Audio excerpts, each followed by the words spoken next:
एक रंग त्याच्या ऊर्जेला वाढवतो. अच्छा. तिथेच जर एखादा दुसरा रंग वापरला तर तो त्याच्या ऊर्जेला कमी करायचा प्रयत्न करतो. अच्छा, म्हणजे बॉडी शिवाय आपल्या हातावर, कानावर आणि तळपायावर पण पॉइंट्स पण असतात. उपचार करता येतात आणि सहज उपचार करतात. पूर्ण शरीराचे. तर तिथे जेवढे सायकॅट्रिस्ट होते त्यांना सगळ्यांना एकच प्रश्न विचारला गेला. असा व्हिडिओ पण एक खूप व्हायरल झाला होता की तुम्ही तुमच्या एवढ्या करिअरमध्ये किती पेशंट्स बरे केले. जसं लहान मुलं तुमची बोट पकडतात आपलं शरीर ऑटोमॅटिकली पूर्णपणे शांत होतं, काम डाऊन होतं. कसं काय? सो इन दॅट केस इथे फक्त वरच्या डिरेक्शन मध्ये आपल्याला इथे मसाज करायचा. डाव्या हाताने उजवा कान, उजव्या हाताने डावा कान पकडायचा आणि उठावशा काढायचा. म्हणजे हे तर आपण आधीपासूनच करतोय. इथे जर एक मेथीचा दाना तो बांधून घेतला तर त्यांनी लगेच आराम यायला स्टार्ट होतो. अच्छा. नमस्कार मंडळी, मी डॉक्टर सोनाली आपलं मनापासून स्वागत करते तुमच्या लाडक्या कार्यक्रमात, तुमच्या लाडक्या पॉडकास्टमध्ये म्हणजेच आयुष्याचा खजिनामध्ये. आज एका अशाच चिकित्सा पद्धतीविषयी आपण चर्चा करणार आहोत, ज्या पद्धतीमध्ये औषधाशिवाय चिकित्सा केली जाते, औषधाशिवाय उपचार केले जातात. शरीरातल्या वेगवेगळ्या बिंदूंवरती दाब देऊन यामध्ये ट्रीटमेंट केली जाते. अगदी बरोबर, आपण चर्चा करणार आहोत ॲक्युप्रेशरविषयी. मी स्वागत करते चिकित्सक सोमेश तिवारी यांचं. थँक्यू. आपलं स्वागत आहे सर. धन्यवाद. Thank you so much.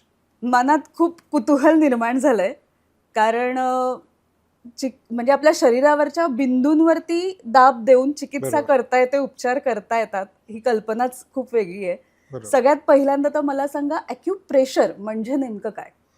ॲक्युप्रेशर म्हणजे सोप्या शब्दात सांगायचं झालं तर सगळ्यांना कळलं असं नॅचरोपॅथीचाच एक भाग आहे, पण थोडा ॲडव्हान्स आहे. थोडासा आधुनिक, थोडासा सायंटिफिक असा भाग आहे. भरपूर अभ्यास, रिसर्च झालेला आहे याच्यावरती गेल्या बऱ्याचशा वर्षांमध्ये.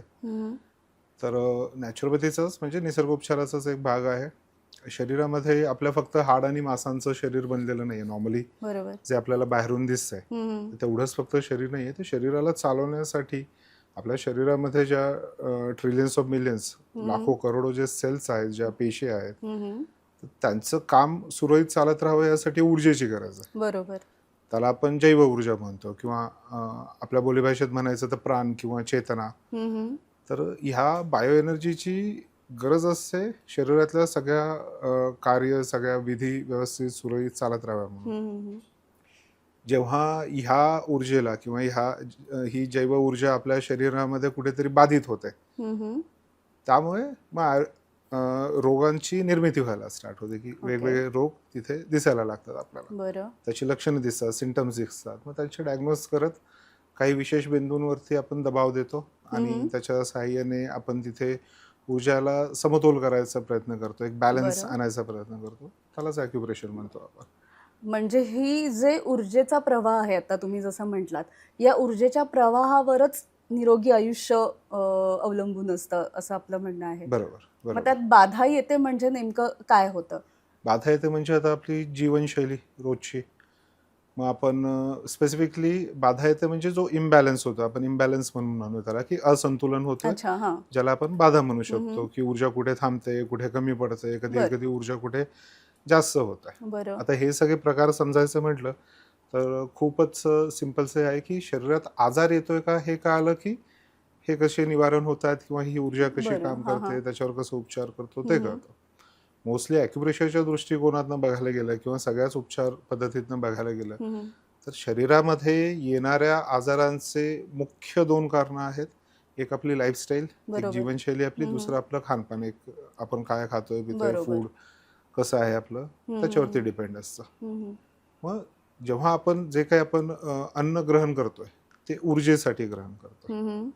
आपण सूर्यप्रकाशात जातो, ऊर्जेसाठी जातो. आपण पाणी पितो, ऊर्जेसाठी पितो. आपण श्वास घेतोय, त्यातनं पण शरीराला ऊर्जाच मिळते. मग ही ऊर्जा शरीरामध्ये रक्तामार्फत किंवा शरीरामध्ये दुसऱ्या ज्या सर्क्युलेशन सिस्टीम्स आहेत आपल्या, रक्ताभिसरण संस्था जशी झाली किंवा बाकीच्या ज्या नर्व्ह सिस्टीम्स आहेत, तर त्यांच्या मदतीने ऊर्जा ही शरीरामध्ये प्रत्येक त्या पेशीपर्यंत त्याच्या कार्यासाठी त्याला ऊर्जा देत राहणं, पोहोचवत राहणं, हे काम सुरळीतपणे व्हायला हवं. मग त्याच्यात कुठेतरी बाधा आली, जसं रस्त्याने जाताना कुठेतरी सिग्नल आहे, ट्रॅफिक जॅम्स आहेत, खड्डे आहेत, असे शरीरामध्ये बरेचसे अडथळे येतात ऊर्जाचे. मग त्या अडथळ्यांना समजून त्याचं डायग्नोज करून त्याचं निदान करून मग त्या बिंदूंवरती आपण उपचार करून त्याला बॅलन्स करण्याचा प्रयत्न करतो की तिथे जे काही इम्बॅलन्सेस आले आहेत ते तिथून सबसाइड होतात, निघून जातात आणि शरीर निरोगी होतं आपलं. पण मग हे नेमके बिंदू कोणते, म्हणजे अडथळा कुठे आलाय आणि कोणते बिंदू दाबायचे हे कशावरून ठरतं? हे आपण लक्षणांना बघून डायग्नोस करतो. ओके. शरीरामध्ये प्रत्येक बिंदू तसे बघायला गेले एक ढोबळमानाने म्हटलं तर आपण जर ॲक्युपंक्चर किंवा ॲक्युप्रेशर विषयी बोललो, TCM विषयी बोललो, ट्रेडिशनल चायनीज मेडिसिन्स आपण ज्याला म्हणतो की, तर त्याच्याविषयी बोलत असताना तिथे आपण बेसिकली 365 बिंदू वगैरे असे जर म्हटले की त्यांचा आपण अभ्यास करतो. म्हणजे पूर्ण शरीरात पूर्ण 365. शरीरावर ओके. पूर्ण शरीरावर. मग त्या पॉइंट्स, ते पर्टिक्युलर पॉइंट्स कुठे ना कुठे कुठल्या ना कुठल्या ऑर्गन्सशी, कुठल्या ना कुठल्या मांसपेशीशी, कुठल्या टिश्यूशी, उतकाशी किंवा पेशींशी जोडलेले असतात. अच्छा. मग तेव्हा जेव्हा शरीरामध्ये काही इम्बॅलन्सेस येतात आपल्याला लक्षणांमध्ये दिसतात. बरं. आणि ते लक्षण जेव्हा आपण बघतो मग त्या डायग्नोसिसवरती ठरवतो आपण की त्यातला कुठला बिंदू आपल्याला निवडायचा आहे, की कुठल्यावरती उपचार डोकं सुरू दुखत असेल तर मग डोक्याचेच बिंदू असतात का? बरोबर. असं म्हणजे हाताला काही प्रॉब्लेम असेल तर हातावर ते बिंदू असतात. बरोबर. अच्छा. मग हे असे बिंदू पूर्ण शरीरभर आहेत आपल्या. आपण ऍडव्हान्स ट्रीटमेंट्स मध्ये करताना त्याला आपण तळहातावरती करतो. ते पुढे मी डिटेलमध्ये सांगतो कसं आपण बघणार आहोत त्याला.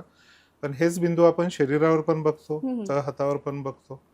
आणि त्या बिंदूंना बॅलन्स करण्यासाठी किंवा त्या बिंदूंच्या मदतीने तिथे ऊर्जेला बॅलन्स करण्यासाठी कुठे ऊर्जा कमी झाली तर आपण एखाद्या बिंदूला तिथे सिलेक्ट करतो की त्याच्यावर प्रेशर दिल्याने तिथे एनर्जी वाढायला स्टार्ट होत आहे. मग हे ॲक्युपंक्चर आणि ॲक्युप्रेशर हे सारखंच आहे का?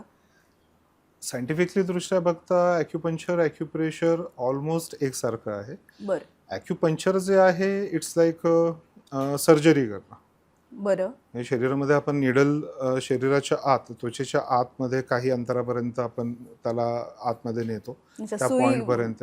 निडल्सच्या फाईन निडल्स असतात, केसांसारखे एकदम पातळ निडल्स असतात. मग आपण त्या पर्टिक्युलर पॉइंटवरती जेव्हा तिथे आपण त्याला भेदन करतो, मराठीमध्ये आपण त्याला भेदचिकित्सा म्हणतो. आपण जेव्हा भेदन करतो त्यालाच पंक्चर म्हणतो आपण. आता त्याच पॉइंटवरती जेव्हा आपण प्रेशरने ट्रीटमेंट करतो, मॅग्नेट, सीड्स किंवा कलरचा उपयोग करतो, त्याला आपण ॲक्युप्रेशर म्हणतो. बरं. म्हणजे फक्त दाब नाही तर आपण वेगवेगळे कलर तिथे वापरू शकतो. बरोबर. मॅग्नेट्स तुम्ही म्हणालात. सोप्या पद्धतीमध्ये घरामध्ये जे काय अवेलेबल आहे ते सगळं काही आपण वापरू शकतो उपचारासाठी. ॲक्युप्रेशरचा आणि ॲक्युपंक्चरचा अभ्यास पूर्णपणे सेम आहे. पॉइंटचा अभ्यास पूर्णपणे सेम आहे. फक्त आपण त्या बिंदूवर वापरतो काय ह्याच्यावरती डिपेंड होतं ते ॲक्युपंक्चर आहे का तो ॲक्युप्रेशर आहे. पण मग ते बदलल्यामुळे होणारा जो परिणाम आहे तो बदलतो का? त्याच्यामध्ये वेळ जो लागतो उपचारासाठी. ते पण एक सोप्या भाषेत म्हणायचं तर नक्कीच. कारण निडल्स जेव्हा आपण लावतो त्या डीप ज्या आपल्या सर्क्युलेशन, ज्या एनर्जी सर्क्युलेशन होतात डीप सर्क्युलेशनशी कनेक्ट होतात. पण त्याचे थोडेसे साईड इफेक्ट पण होतात की आपण ते रोज निडिंग करू शकत नाही किंवा WHO प्रमाणे त्याच्या पण बरेचसे साईड इफेक्ट होतात. ॲक्युप्रेशर मध्ये बेनिफिट हा आहे की त्याचे कुठले साईड इफेक्ट नाही. बरं. तुम्ही इझिली स्वतः शिकून स्वतः घरी करू शकता. रंग आहेत, रंग लावू शकता किंवा सीड्स वगैरे वापरू शकतो, मॅग्नेट्स वापरू शकतो. आणि हे कम्प्लिटली सेफ असतात. त्याचे कुठले साईड इफेक्ट नाही कारण शरीराच्या आत जात नाही, शरीराच्या वर काम करतात. सर्वात मेन बेनिफिट होतं की आपण लॉंग टर्म पर्यंत ट्रीटमेंट करू शकतो. मला जर ती ट्रीटमेंट 8 तास 10 तास ठेवायची असेल तर मी ती इझिली करू शकतो ॲक्युप्रेशर. आम्ही म्हणतो की ॲक्युपंक्चर शास्त्र आहे पण ॲक्युप्रेशर आईच्या मायेसारखं आहे. तिथे 8 तास तुम्हाला ती माया तिथे असते आणि ती तुमची काळजी घेत असते. त्या प्रकारे. पण मग हे जे दाब द्यायचं आहे किंवा आपण मॅग्नेट लावणार आहोत किंवा तुम्ही आता कलर म्हणालात तर हे कलर कसे काम करतात? म्हणजे असं काही आहे का की ठराविक एनर्जी, आता तुम्ही ऊर्जा म्हणालात शरीराला गरज असते तर त्या कलर्सची पण ऊर्जा असते? बरोबर. आपल्या शरीरामध्ये जेवढे अवयव आहेत प्रत्येक अवयव कुठल्या ना कुठल्या तत्वाशी जोडलेला असतो. जसं आपण आयुर्वेदामध्ये म्हणतो आकाश, वायू, अग्नी, जल, पृथ्वी 4 फिजिकल एलिमेंट्स आहेत, 4 भौतिक तत्व आहेत. तसंच तोच अभ्यास याच्यामध्ये पण ॲक्युपंक्चर मध्ये पण घेतला जातो. कन्सेप्ट मध्ये फक्त नावं थोडी बदलतात कारण चायनामधून आलेल्या आहेत सगळ्या गोष्टी.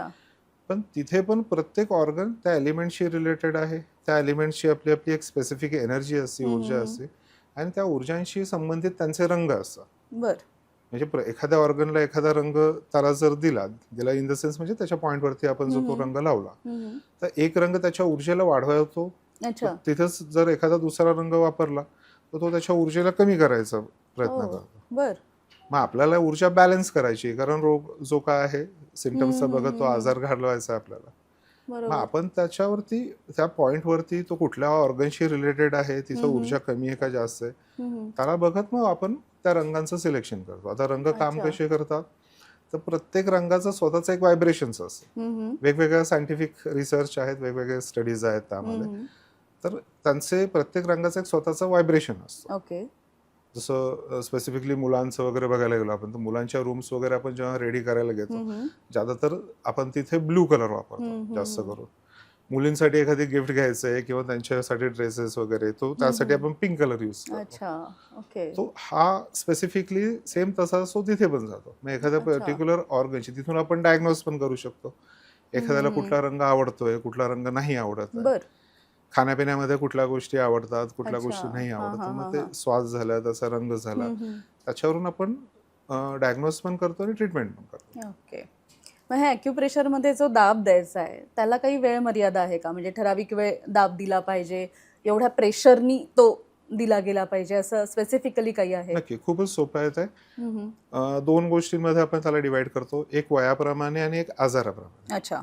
लहान मुलांमध्ये आपण खूप जास्त वेळापर्यंत आपण तिथे उपचार देत नाही, हलके फुलके छोटेशा ट्रीटमेंट्स असतात. आजार क्रॉनिक असेल तर थोडा जास्त वेळ आपण तिथे ट्रीटमेंट ठेवतो, आणि ॲक्यूट असेल तर जसं बरं वाटेल तसं लगेच आपण काढू टाकतो. नॉर्मली मॅक्झिमम 8 to 10 hours हा एक स्टँडर्ड रेशो आहे की आपण क्लिनिकल प्रॅक्टिसमध्ये तेवढा वेळ ते उपचार ठेवतो तिथे. अच्छा. मग त्याच्यासाठी रोज क्लिनिकला येण्याची गरज आहे? नाही, ॲक्युप्रेशरचा हा मोठा बेनिफिट आहे. ॲक्युपंक्चर मी स्वतः करू शकत नाही, त्यासाठी मला एका लायसन्स किंवा ट्रेंड स्पेसिफिक क्लिनिकमध्ये किंवा थेरपिस्टकडे जाऊनच करणं गरजेचं आहे. ॲक्युप्रेशर आपण वर्षानुवर्ष घरात करत आलोय, आपल्याला फक्त माहिती नाही त्याची, आणि हे जे बिंदू असतात ते खूपच इझी आणि कॉमन असतात. घरी इझिली आपण ट्रीटमेंट करू शकतो. आमच्या इथं पद्धत आहे की आम्ही 7 दिवस पेशंटला ट्रीटमेंट देतो, बघतो तो उपचार त्याला बेनिफिशियल आहे तर आम्ही ते फायनल करून त्यांना शिकून देतो. ते स्वतः पुढे फॉलोअप करत असतात. म्हणजे हे आपण घरी करू शकतो, इझिली घरी करू शकतो. तुम्ही आताच म्हणालात की डे टू डे लाईफ मध्ये आपण करतच असतो ॲक्युप्रेशर, तर असे काही उदाहरणं तुम्ही सांगू शकाल का, की असे कोणते बिंदू आपल्या ह्याच्यात दाबले जातात, उठताना, बसताना किंवा चालताना असेल, ज्याच्यामुळे ट्रीटमेंट होते? तर सिम्पली बघायचं म्हटलं तर आता आपण ट्रेडिशनली आपल्याकडे एक पद्धत आहे खूप आधीपासून. आता आम्ही लहान होतो तेव्हा सकाळी सकाळी मंदिरांमधनं काकडा आरत्या ऐकू यायच्या. तिथे आपण सकाळी सकाळी मंदिरात जातो किंवा आपण तिथे जाऊन त्या काकडा आरतीमध्ये सर्वात विशेष भाग काय असतो, तिथे सगळेजण क्लॅपिंग करत असतात. बरोबर. आपण देवासाठी म्हणा किंवा कशासाठी त्याच्या टाळ्या वाजवत असतात. मग आता जो ॲडव्हान्स ॲक्युप्रेशरचा पार्ट म्हणतो आपण, जो प्रोफेसर पार्क जेऊ जे दक्षिण कोरियाचे होते, साऊथ, त्यांनी जे जगासमोर ठेवला, त्यामध्ये आपण बघितलं की आपण सगळे उपचार, काही बिंदू असे आहेत की ते शरीरावर करू शकत नाही, ते हातावर इझिली करू शकतो. So it's like a remote control. जेव्हा ते आपण क्लॅपिंग करतो तर ते ऑलमोस्ट शरीराचे सगळे बिंदू जे आहेत ते तिथे ऍक्टिव्ह होतात, ते स्टिम्युलेट होतात, आणि जिथे कुठे इम्बॅलन्सेस असतात ते बॅलन्स व्हायला स्टार्ट होतात. इव्हन म्हणजे घरामध्ये केल्या जाणाऱ्या छोट्या छोट्या ऍक्टिव्हिटीज, म्हणजे आपल्या किचन पासून सगळ्या काही. आधीच्या जुन्या पद्धतींमध्ये आपल्याकडे खलबत्ते वगैरे वापरले जायचे, जातं वापरलं जायचं पीठ दळण्या वगैरे साठी. आता आज मॉडर्न याच्यामध्ये हे जिम मध्ये ऍक्टिव्हिटीज केल्या जातात. बरोबर आहे. ते त्या काळामध्ये ते घरामध्ये असायचं, म्हणून लोक कमी आजारी पडायचे. मोकळ्या पायाने फिरणं, अनवाणी फिरणं, मातीच्या रस्त्यांवर फिरणं, गवतावर फिरणं, ह्या सगळ्या गोष्टी ह्या त्याच्याशीच रिलेट करतात. कुठे ना कुठे ते पारंपरिक पद्धतीने ते ॲक्युप्रेशर आहे आपल्या जीवनात कुठे ना कुठे. फक्त आपल्याला सरळ शब्दांनी त्याला ॲक्युप्रेशर नाही माहित की ह्याला आपण ॲक्युप्रेशर ॲक्युपंक्चर म्हणतोय. आपण त्याला मर्म चिकित्सा पण म्हणू शकत नाही, कारण ते सांगितलंच नाही कोणी की हे कशासाठी आहे. म्हणजे आजकाल शाळांमध्ये पण हॅपी क्लॅप्स म्हणून एक आहे, त्याच्यामध्ये क्लॅपिंग वेगवेगळे प्रकार शिकवले जातात. माझ्या मते या ट्रीटमेंटसाठीच ते केलेलं असावं. सेमच आहे. किंवा थंडीच्या दिवसांमध्ये पण आता आम्हाला वाटतं शाळेत आम्ही जेव्हा जायचो तेव्हा प्रचंड थंडी असायची, एक नॉर्मली प्रत्येकाकडे हँड ग्लोव्स नसायचं ओके किंवा एक सामान्य आपली प्रक्रिया काय असते की थंडी वाजली हातावर, आपण हा, हा, हा. हात जोरजोरात चोळायला सुरू करतो, बरोबर. मग ते कानांवर लावायचे, हो. मग कानांवर ॲरिक्युलर झाले तुमचे, मग ते अच्छा. ॲरिक्युलरचे पॉईंट देत आहेत, हातावरती अच्छा. ॲक्युप्रेशरचे पॉईंट आले, सेम तेच पॉईंट तळपायावरती आले. अच्छा, म्हणजे बॉडी शिवाय आपल्या हातावर, कानावर आणि तळपायावर पण पॉइंट्स पण असतात. उपचार करता येतात आणि सहज उपचार करतात पूर्ण शरीराचे? पूर्ण शरीराचे आणि पूर्ण शरीराच्या आतले बाहेरचे सगळे उपचार. अच्छा. मग आजकाल आपण मगाशी तुम्ही ॲक्यूट आणि क्रोनिक व्याधी Disease. म्हणालात, तर जे आपण म्हणू लाईफस्टाईल डिसिजेस जे आहेत, डायबिटीस असेल, ब्लड प्रेशर असेल किंवा स्ट्रेस खूप जास्त आहे आता, एन्झायटी आहे, स्लीप प्रॉब्लेम्स आहेत, तर त्याच्यावर सुद्धा आपण उपचार करू शकतो? खूप सिंपल आणि खूप सुंदरसे उपाय आहेत जे आपण घरी बसल्या करू शकतो. अच्छा. डायबिटीज आता मेनली बघायला गेलं तर मेटाबॉलिझमशी रिलेटेड आहे, बरोबर. की चय अपचय किंवा आपल्या चुकीच्या लाईफस्टाईल, चुकीचं बरोबर. खानपीन मोस्टली ह्याच्यामुळे येणारा आजार आहे. बरोबर. बऱ्याचशा रिसर्चमध्ये तर त्याला डिझीज असं म्हटलंच नाहीये, ते एक हॅबिट किंवा एक प्रत्येक थोड्या वेळाने बदलणारं एक सिच्युएशन सारखं सांगितलं की सिच्युएशनल डिझीज. ओके. तुम्ही जेवलं नाही तर वेगळी आहे, जेवल्यावरती वेगळी आहे. मग जर तुमच्या मेटाबॉलिझमशी रिलेटेड काही इश्यूज असतील, तुमचं डायजेशन व्यवस्थित होत नाहीये किंवा तुमच्या बॉडीमध्ये इन्सुलिन्स क्रिएट होत नाहीये किंवा डायबिटीस शर्कराशी संबंधित जो कुठला ऑर्गन आहे ज्याच्यामध्ये गडबडी झाली आहे, त्याच्या ऊर्जेला बॅलन्स करणं म्हणजे त्याच्यात जो काही बिघाड आला आहे त्याला पूर्वरत करणं, जसं आधी होता तसं करण्याचा प्रयत्न करणं. त्यासाठी ॲक्युप्रेशरचे खूप सुंदर पॉइंट्स आहेत. पण मग आपण औषधं न घेता फक्त ॲक्युप्रेशर करून सुद्धा औषधं घेत राहणं गरजेचं आहे. अच्छा. ओके. हळूहळू आपण प्रयत्न करतो की ॲक्युप्रेशरच्या पॉइंटच्या मदतीने हळूहळू आपण औषधं कमी करण्याचा प्रयत्न. ओके. ओके. पण मी माझ्या सगळ्या पेशंट्सला किंवा सगळ्या श्रोत्यांना तेच सांगतो नेहमी की तुम्हीच ट्रीटमेंट स्टार्ट केली, बरं वाटायला लागलं म्हणून लगेच औषधं जी चालू आहेत ती बंद नाही करायची. ओके. जोपर्यंत तुमचे डॉक्टर त्याला सांगत नाही की हा तुम्ही हे बंद करा, तोपर्यंत ते बंद करू नये. ओके. ओके. ते हळूहळू बंद होतील. म्हणजे आपण सपोर्टिव्ह मेथड, सपोर्टिव्ह थेरपी म्हणून याकडे बघू शकतो. सपोर्टिव्ह थेरपी म्हणून पण बघू शकतो डेफिनेटली. खूपच सुंदर सपोर्ट. बाकीच्या सगळ्याच ह्याच्यामध्ये हाय बीपी झाला, थायरॉइडचे इश्यूज झाले, फॅटी लिव्हर्स वगैरे सारखी समस्या झाली, ज्या खूप जास्त बघायला मिळतात, ज्या लाईफस्टाईल डिझिजेसमुळे आहेत, त्या सगळ्यांमध्ये खूप सुंदर रिझल्ट आहेत. आपण जनरल आपल्या आरोग्याची जेव्हा एक व्याख्या करतो तेव्हा शरीराबरोबर आपल्या मनाचाही संबंध सगळीकडे असतो. बरोबर. तर मनावर ॲक्युप्रेशरचे काही बिंदू काम करतात का? जेवढा फिजिकली काम करतो तेवढाच मेटाफिजिकली काम करतो. ओके. म्हणजे रिसेंटली एक स्टडी बघितली होती न्यूयॉर्क स्टडीजच्या याच्यामध्ये, मेडिकल स्टडीजच्या याच्यात. तर तिथे जेवढे सायकॅट्रिस्ट होते त्यांना सगळ्यांना एकच प्रश्न विचारला गेला, याचा व्हिडिओ पण खूप व्हायरल झाला होता, की तुम्ही तुमच्या एवढ्या करिअरमध्ये किती पेशंट्स बरे केले की जे इमोशनली किंवा मेटाफिजिकली इफेक्टेड झालेले, त्यांनी ते बॅलन्स झाले. तर तिथे नंबर्स खूपच कमी होते. म्हणजे लिटरली काही डॉक्टर्सने तर 0 म्हणून सांगितलं. बर. पण तेच जेव्हा आपण ॲक्युप्रेशर मध्ये बघतो तर ह्याचे रिझल्ट जेव्हा तुम्ही फिजिकली ट्रीटमेंट स्टार्ट करता त्याच्याबरोबर दिसतं मेटाफिजिकली पण इम्प्रूव्हमेंट्स होतात. जे पेशंट्स आधी खूप घाबरून असतात किंवा खूप सॅड असतात, डिप्रेशनमध्ये वगैरे असतात, अशा ह्याच्यासाठी, किंवा काही पेशंट असतात खूप अँग्री असतात, मग त्यांना जेव्हा आपण ॲक्युप्रेशरचे ट्रीटमेंट स्टार्ट करतो तर तिथे बघितलं गेलं की थोड्याशा वेळामध्ये भरपूर बदल झालेला आहे. अच्छा. स्वभावामध्ये, त्यांच्या बोलण्या चालण्यामध्ये. आणि हे फक्त पेशंट ऍक्सेप्ट नाही करत, त्यांचे मेनली म्हणजे फॅमिली, जवळपासची लोक ते ऍक्सेप्ट करतात, ते सांगतात आपल्याला. पण मग हा रिझल्ट लगेच मिळतो, इन्स्टंट रिलीफ मिळतो? नाही, डिपेंड. ओके. परत तो डिपेंड असतो, आजार किती जुना आहे अच्छा, त्याच्यावरती डिपेंड आहे की किती वेळ लागू शकतो. म्हणजे समजा मला आता राग आला आणि काही बिंदू असेल ॲक्युप्रेशरशी रिलेटेड आणि तो मी जर दाबला, त्याच्यावर प्रेशर दिलं तर माझा राग कमी होईल का? होऊ शकतो.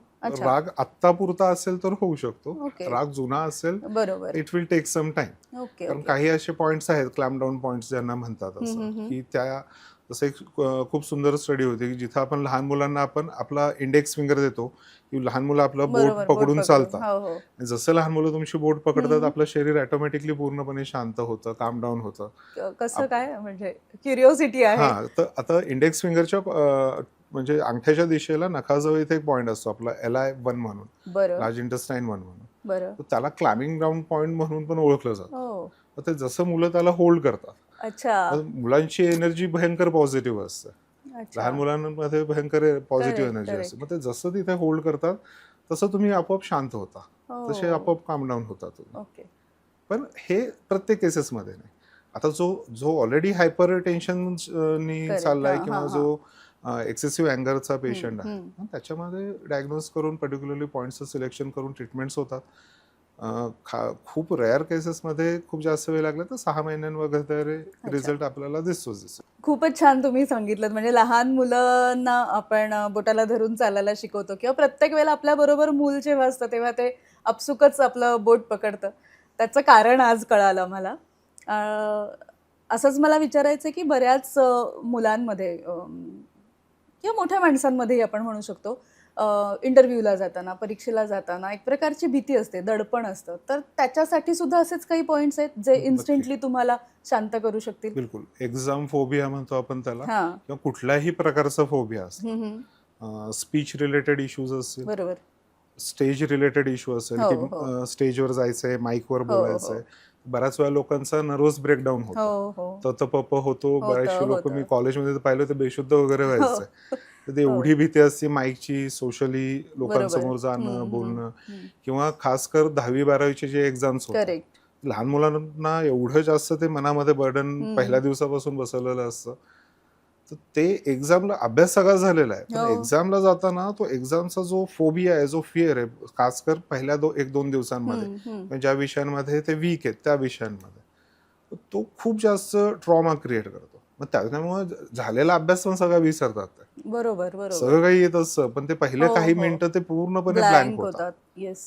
मग कुठल्याही प्रकारचा फोबिया असो, तो एक्झामचा असो, तो स्टेज फिअर असो, हं, हं. उंच जागेचा असो, पाण्याचा असो, आगीचा असो, हं. किंवा स्पीच रिलेटेड इश्यूज असो. हं, हं. एखाद्याला बोलताना अडखळून बोलतो, हो, किंवा हो. एखाद्याचा आवाज अचानक गायब झाला, कमी झाला. बऱ्याच वेळा फेशियल पॅरालिसिसच्या ह्याच्यामध्ये पण आवाज जो आहे तो पूर्णपणे हो. जातो. बरोबर. शरीराचे अंग व्यवस्थित होतात, चेहरा व्यवस्थित होतो, पण आवाज, बरोबर. स्पीच व्यवस्थित येत नाही. तर मग त्यासाठी एक खूप सुंदरसा एक व्यायाम आहे, तो दाखवतो मी कसं करायचं. मोस्टली डाव्या हातावरती करतो आपण. डाव्या ओके. हाताच्या स्मॉल फिंगर पासून सरळ खाली यायचं. बरं. रिस्ट जॉईंट पासून इथं 4 बोटं आपण ठेवली, हं, हं. की इथे हा आपला हार्टशी रिलेटेड असतो. म्हणजे स्पीच जी अच्छा. आहे आपण डायग्नोसिसमध्ये म्हणतो ती हार्टशी रिलेट करते. ओके. सो इन दॅट केस इथे फक्त वरच्या डिरेक्शनमध्ये आपल्याला इथे मसाज करायचा. हो. ओके. अपवर्ड डिरेक्शनमध्ये हा मसाज केला, हं, म्हणजे हं. एक्झामला जाण्याआधी किंवा एक्झाममध्ये जाऊन बसतोय आणि तेव्हा पण जर भीती वाटत हं, असेल, हं. आणि हा एवढा जर एक व्यायाम मुलांना शिकून ठेवला की एक्झामला जाण्याआधी फक्त हे एवढं असं करा, हं. हे थोडा वेळ केलं की लगेच तिथे मुलं हो. काम डाऊन होतात आणि एक्झाम इझिली देतात. अरे वाह!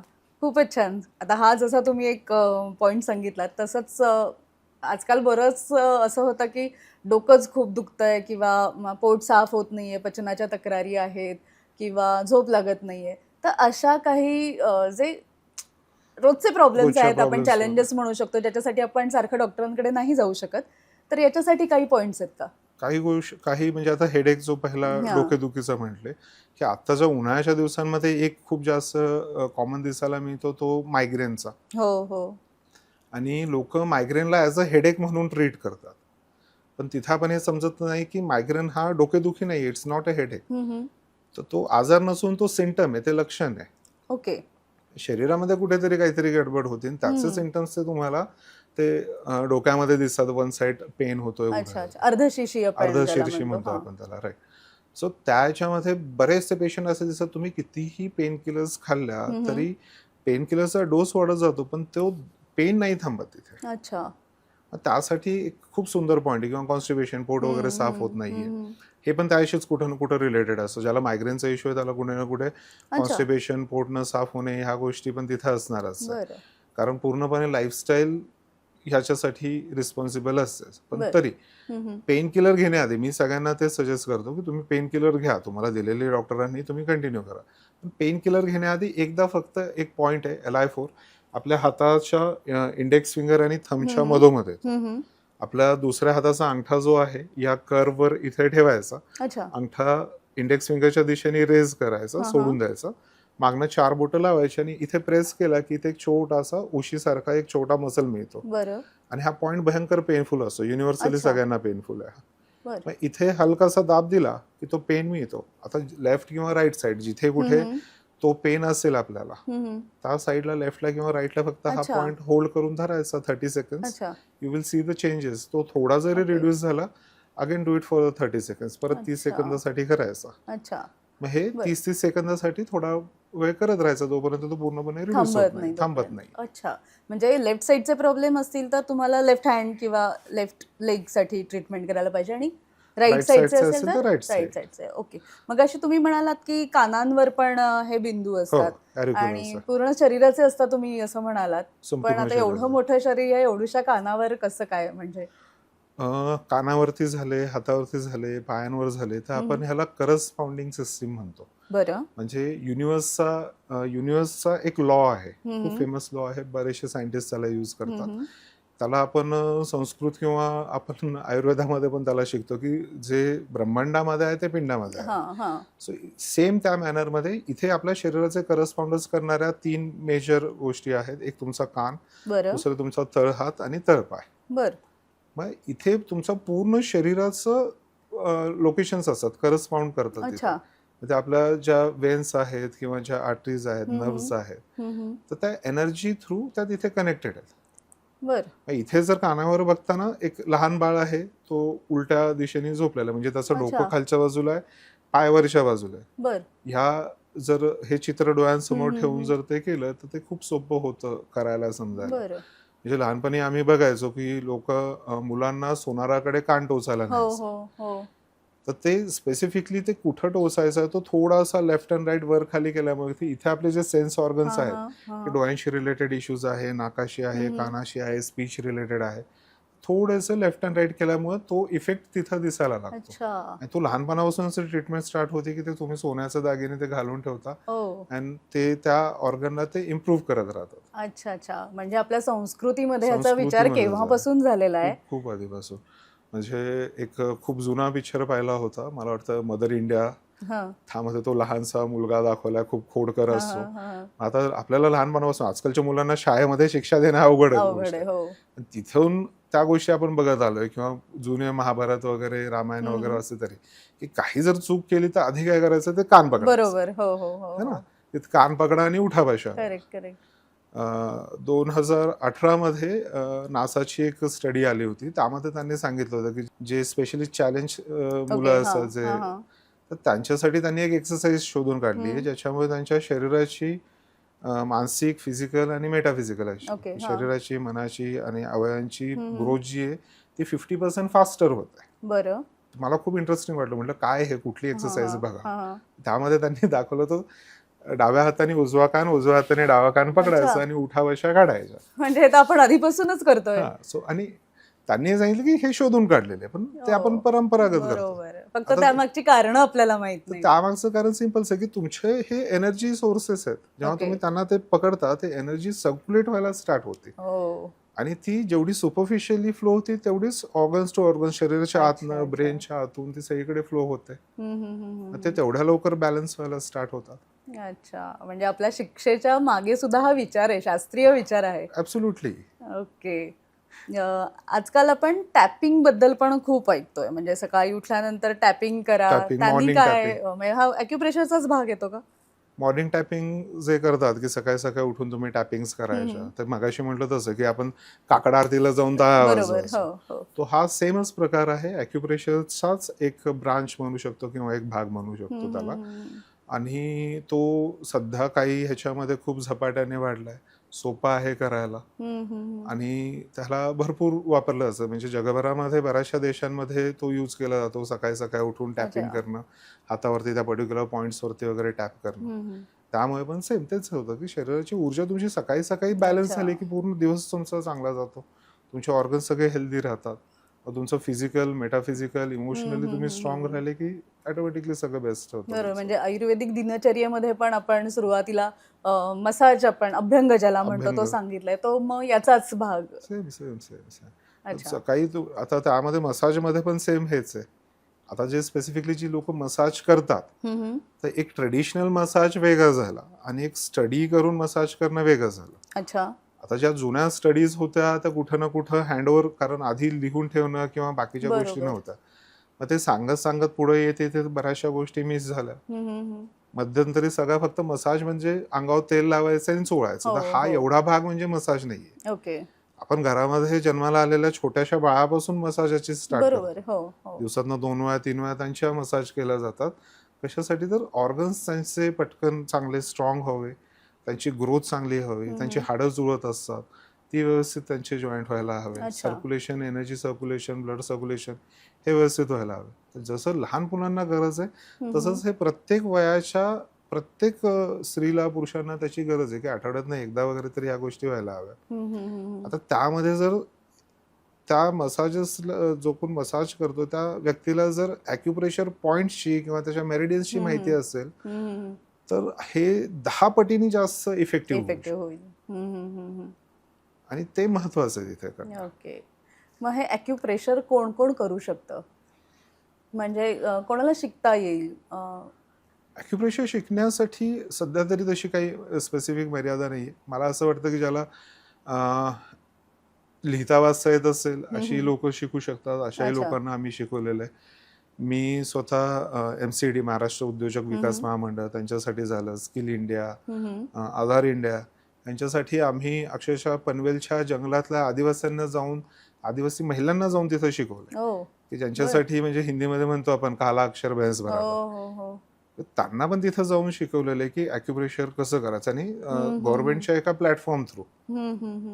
तर इथे ॲक्युप्रेशर शिकताना बेसिकली माझा मोटो हा असायला हवा की मला स्वतःला हेल्दी राहायचंय, मला माझ्या फॅमिलीमध्ये लोकांना हेल्दी ठेवायचंय, फ्रेंड्स अँड फॅमिलीमध्ये.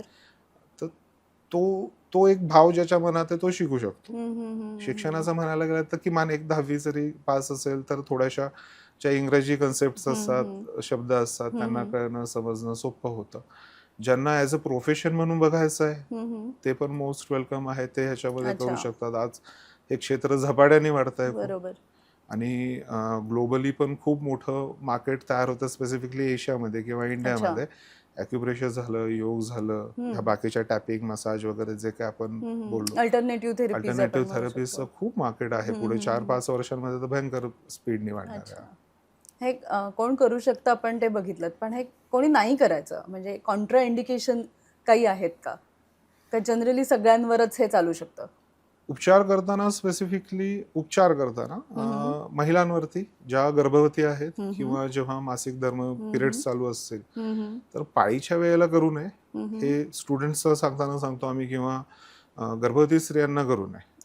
ते ह्यासाठी सांगितलं जातं कारण तेवढा अभ्यास नसतो अजून आणि चुकीचे पॉइंट्स तिथे दाबले गेले तर काहीतरी नुकसान पण होऊ शकतं. पण ज्याचा पूर्ण अभ्यास आहे अशा थेरपिस्टकडे जाऊन जर व्यवस्थित उपचार घेतले तर इवन गर्भाच्या वेळेस पण जर कुठले तिथे इम्बॅलन्सेस होत आहेत, कुठले प्रॉब्लेम्स येत आहेत ते पण इझिली सॉल्व्ह करता येतात. किंवा पिरियड्स रिलेटेड काही इश्यू असतील तर ते पण तिथे आम्हाला हँडल करता येतात त्याच्या मदतीने. आपण बऱ्याचशा वेळेला बघतो आता पिरियड्स मध्ये मुलींना ॲब्डोमिनल पेन असतं, राईट, तर त्यावेळेला असा काही पॉइंट आहे का की ज्याने इन्स्टंट रिझल्ट मिळू शकेल? हो, ॲब्सोल्युटली. घरामध्ये जर आपल्याकडे एखादं मेथीचा दाणा असेल आणि सर्जिकल पेपर टेप असेल आणि पिरियड्सच्या ड्युरेशन मध्ये जर अचानक पेन स्टार्ट झाला तर आपल्या मिडल फिंगरच्या मिडल जॉईंटच्या ठीक मधोमध इथे जर एक मेथीचा दाणा तो बांधून घेतला तर त्यांनी लगेच आराम यायला स्टार्ट होतो. काही मिनिटांमध्ये पेन कमी होतो आणि हा जर रेग्युलर लावत राहिले तर परत पुढच्या पाळीच्या वेळेस पेन येणार नाही. हे आपण बिटवीन द सायकल्स पण लावू शकतो. हा सेफ आहे पॉइंट की सायकलच्या वेळेस जो पेन येतो तो त्याच्यासाठीच आहे. सायकल आल्याशिवाय पेन येणार नाही, पेन आला की हा पॉइंट आपण यूज करू शकतो. तुमच्या प्रॅक्टिसमध्ये अशा काही केसेस तुम्ही बघितल्या आहेत का, म्हणजे ज्याचा एकदम आपण म्हणतो ना मिरॅकल रिझल्ट मिळाला ॲक्युप्रेशरनी, अशा काही केसेस तुम्ही सांगू शकाल? तसं बघायला गेलं तर प्रत्येक पॅथीमध्ये रोज कुठे ना कुठे एखादा मिरॅकल बघायला मिळतोच. तो ॲलोपॅथी असो, मॉडर्न मेडिसिन असो, ॲक्युप्रेशर ॲक्युपंक्चर मध्ये असो. आता गेली जेवढी वर्ष करतोय मी असा एकही दिवस गेला नाही की मला काहीतरी शॉकिंग असं दिसलं नसेल की आपण ठरवतो एखादी गोष्ट की याला 6 महिने व्हायला लागते आणि कधी कधी त्या गोष्टी महिन्याभरात किंवा 10 दिवसात पण. तर अशा बऱ्याचशा केसेस रोज असतात. एक रिसेंटली केस आहे माझ्याकडे, म्हणजे पेशंटनी स्वतः येऊन मला त्यांचा रेकॉर्डेड व्हिडिओ मला पाठवला की गेल्या 3 वर्ष आधी त्या माझ्याकडे आल्या होत्या ट्रीटमेंटला आणि पुण्यातल्याच आहेत. त्यांना पायांवरती व्हेरिकोज वेन्सचा खूप जास्त प्रॉब्लेम होता. तर त्यांनी अपॉइंटमेंट माझी मिळाली नव्हती म्हणून त्यांनी व्हिडिओज बघितले होते आणि त्या व्हिडिओजमध्ये एक इमेज दाखवली होती. तिथे SP5 एक पॉइंट असतो आपल्या मिडल फिंगरवरती अपर जॉईंटच्या ठीक मधोमध. तर तिथे फक्त एक ब्लॅक डॉट किंवा एक मेथीचा दाणा लावायचा. So she started applying that. त्यांनी तो लावायला स्टार्ट केला आणि दुसऱ्या दिवसापासून त्यांच्या पायाचे पेन जे होतं, जो पेन व्हायचं त्यांना, ते हळूहळू कमी व्हायला लागलं. अरे वा. कारण घर पण सांभाळायचं, जॉब पण करायचा, बँकेत कामाला होत्या, धावपळीचं काम होतं त्यांचं. मग त्या ह्याच्यामध्ये संध्याकाळ खूप वाईट जायची. मग त्या जेव्हा अपॉइंटमेंट घेऊन आल्या माझ्याकडे तेव्हा त्यांनी सांगितलं की मी हा एक पॉईंट लावायला स्टार्ट केला. मी ऑलरेडी 50% मी आता बरी आहे, मला खूप चांगलं वाटतं, आता बाकीचं राहिलेलं तुम्ही सांगा. आता रिसेंटली मला त्यांनी व्हिडिओ पाठवला की गेल्या 3 वर्षांमध्ये फक्त जे आमचे फ्रीचे क्लासेस होतात ऑनलाईन, तर गेल्या 3 वर्षांमध्ये ते फ्रीचे क्लासेस बघून करून त्या स्वतःच्या फॅमिलीच्या ट्रीटमेंट्स करतात छोट्या मोठ्या गोष्टींसाठी. घरात एकही पेन किलर आलेले नाही आणि सगळेजण एकदम एक हेल्दी लाईफ जगतायत. असं झालं की काही इश्यू झाला तरी ते व्हिडिओज उचलायचे, बघायचे, नोट्स काढलेले चेक करायचे, ते ऍप्लिकेशन्स करायचे आणि जो काय इम्बॅलन्स आहे, जो काय आजार आहे, तो बरा तिथे आहे. It's so satisfaction. ते ऐकणं खूप सॅटिस्फाईड होतं. बरोबर. तर आहेत असे बरेचसे गोष्टी आहेत, दिसत असतात. खूप छान माहिती कळाली. बेसिकली ॲक्युप्रेशर बद्दल एवढं माहीत नसतं. खूप गोष्टी आज उलगडल्या. पण आपले बरेचसे प्रेक्षक हे पुण्याबाहेरचे आहेत. जर त्यांना तुमच्याकडून शिकायचं असेल किंवा काही ट्रीटमेंट करून घ्यायचे असतील तर त्यांनी तुमच्याशी कसा संपर्क साधायचा?